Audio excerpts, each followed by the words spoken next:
می‌خواستی بزن نشد. چرا؟ گل بعد می‌زدی امروز، یعنی قسمت نبود شاید. بردیم خدا رو شکر. خدا رو شکر. دو تا پاس گل عالی دادی سردار. دمت گرم. و موقعی که تعویض شدی مردم تشویقت کردن، منم گفتم قابل تحسین بود امروز عملکرد تو. قربونت برم، مرسی. وظیفه من بود بالاخره به عنوان آره بیا اصلا منو کنسل کنید، بذار سامان رو نشون بدید. سامان مردم کیف کردن ها، مردم لذت بردن به خدا. چطور بود بازی با مهدی و سردار بود امروز. بالاخره همه تلاش کردیم.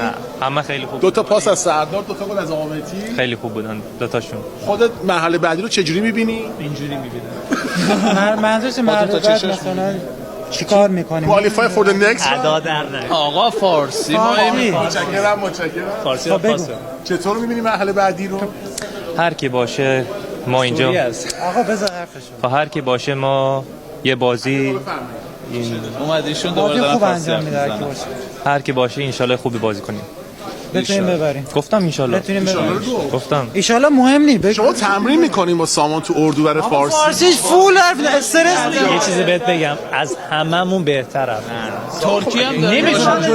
یه سال دیگه. سامان واقعا اینطوری یه متن بدم برام بخون. آره نه جدی دارم میگم.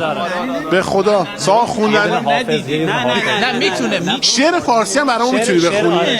شعر فارسی آقا بلد. مجاز بعد بخونه. مجاز همه چی.